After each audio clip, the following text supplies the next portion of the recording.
И при юношите, което е много радостно, Венеция Велинова взе сребро и Тихомир Митев завоюва бронз. На базата на възможностите това е представено отлично и показва правилната тенденция в развитието на спорта като цяло от страна на спортните организации и Министерството на спорта. По-долу ще се постарая да направя по-подробен отчет и анализ на подготовката и представянето ни.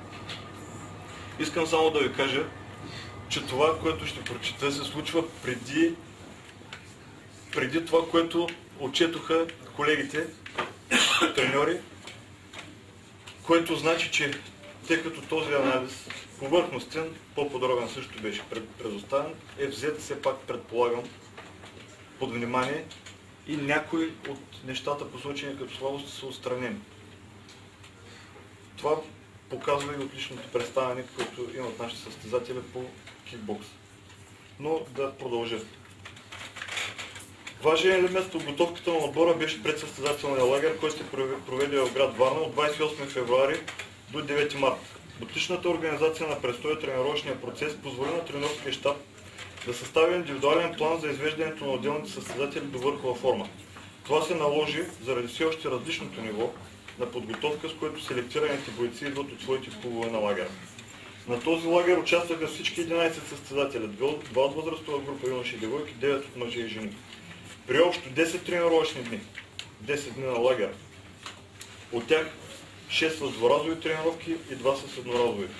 Дворазовите тренировки се проведоха по схема с първа тренировка в рамките на 40 минути с висока интензивност, 10 часа възстановителен период и втора тренировка с обем от 2 часа и средна интензивност на натоварването. Последните дни преминахме на едноразов режим, за да влезем в фазата на суперкомпенсация. При контролния тест, проведен на 5 март и на предсъстезателния медицински преглед, състезателите показаха средни стойности на подобряване на физическото си състояние от около 20%, като не бяха наблюдавани признаци на претрениране.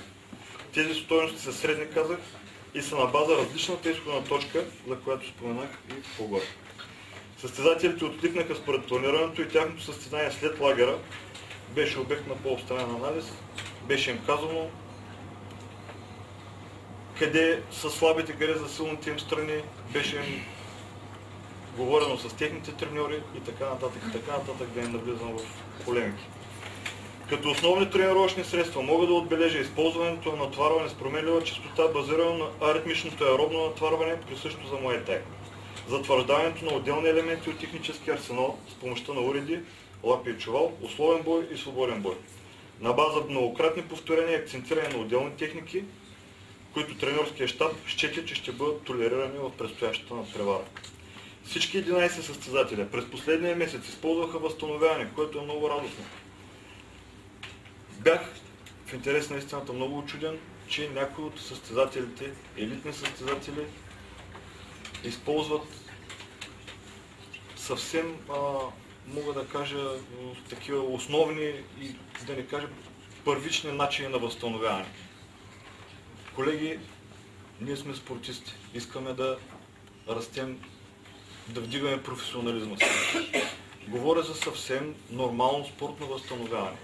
Говоря за възстановяване от рода на аминокиселини, протеини, витамини, минерали и други такива неща, които са съвсем нормално възстановяване за всеки един спортист. Да не говоря за елитен спортист.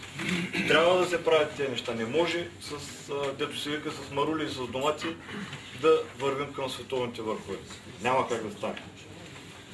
Така, аминокиселините, витамините, минералите, трибестан, както и мнозини есенциални форти за подобряване работата на сърцето и черния дроб. За съжаление, не можахме да осигурим всички необходими средства за набавяне на всичко съобразено с последните тенденции във възстановяването, но и наличното свърши добра работа при предвиденото натоварване. По-скоро, на базата на натоварването, обратното се получи. На базата на възстановяването успяхме да редуцираме някъде натоварването, някъде да увеличим интензивността и така нататък, за да се получи този баланс между натоварване и възстановяване, който води до върховата спортна форма. Състезателите бяха под постоянно наблюдение и възстановяването им се ръководи лично от председателя на допинг комисията доктор Пашков. Подготвеността на състезателите можем да оценим по няколко критерия. Психологическа настройка. в тренировъчния процес и на самото състезание. Физическа кондиция, тактическа подготовка и технически умения.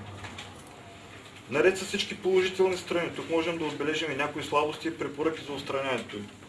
Споменах за тези препоръки, радвам се, че част от тях са били взети под внимание и са отстранени при следващите предсъстезателни лагери. Относно психологическата настройка. Постигането на максимални резултати винаги е свързано с състезателен елемент. Липсата на алтернативен отбор и резерви в различните категории успокоява състезателите и им дава сигурност за титулярното място, а това им пречи да работят на 100% от възможности.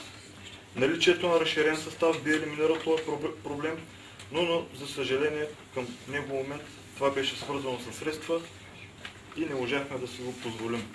На самото състезание се наблюдават предсъстезателни отрицателни състояния, като предстартова треска или апатия, които бяха преодолени на място на тяхното наличие. Говоря за известна несигурност в състезание от такъв ранг. При условие, че някои от бойците са дебютанти, това не е нелогично и трупането на опит в международни състезания и лагери с състезатели от чужбина е начинът да бъдат избягнати за в бъдеще. Физическото състояние е един от най-важните компоненти в предсъстезателната подготовка. То зависи от работата с състезателите във всеки отделен клуб и от мотивацията им по-отделно.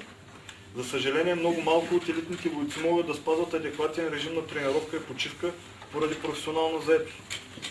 Там, където бойците имат наистина професионален подход, това се показва. Това си дава своите резултати. Самите вие може да видите шампионите в отделните стилове, малко или много, поддържат някакъв тип професионален подход към подготовката си. Това е факт. Така. Това не позволява изграждане и поддържане на физически качества, което изключително затруднява работата на националния тренер в последната фаза на предсъстезателната подготовка. Тактическата гъвкавост и адаптивност предполага богат арсенал от техники и достатъчен опит за прилагането на различни подходи в процеса на боя. Това и доверието към треньора и секундантите е решаващо за изграждането на правилна тактика и изпълнението й. Това се постига с по-чести лагери и контакти между треньори по места, бойците и националния селекционер. Това може да се отчете като слабост, моя лична, но надявам се, че това с течение на времето ще се урегулира. Техническата подготовка е острието на отделния боец. Тя е пряко свързана с всички досега изброени компоненти и богатият арсенал от техники е гаранция за увереност и разнообразие в играта. Участието на треньорите по места, семинари, курсове, лагери у нас и в чужбина, както и присъствието на чуждестранни специалисти в наши лагери, ще даде страничен поглед към процеса на подготовка у нас и ще ни запознае с последните тенденции в спорта в световен мащаб.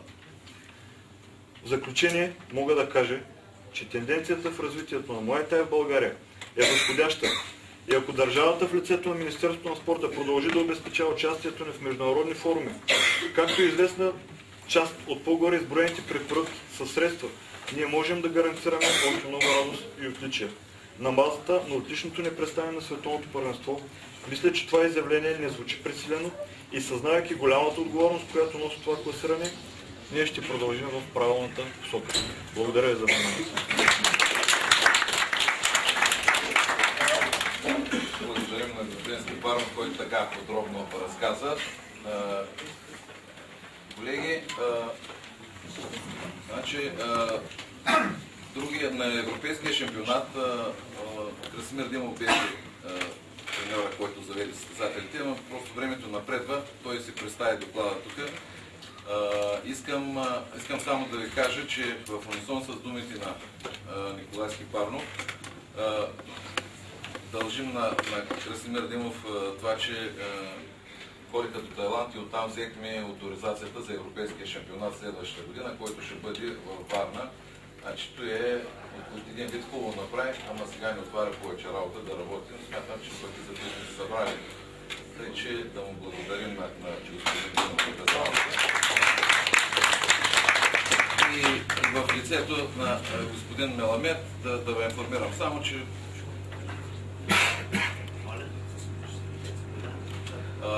Следващата година в ход е планирано преди световния шампионат в Тайланд да направим официално посещение с министъра на спорта, главния секретар, господин Меламед.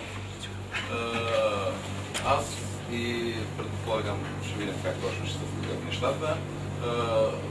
Имаме покана от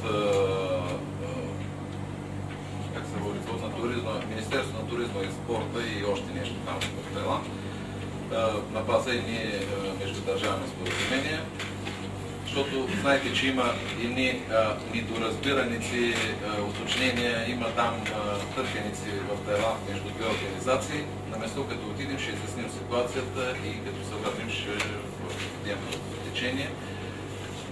Факт е, че до година ще сме домакини на европейско Муай Тай, което така горе-долу ще може би ще даде някакъв по-сериозен тласък на съвместната ни работа, а не да дърпаме на различни страни.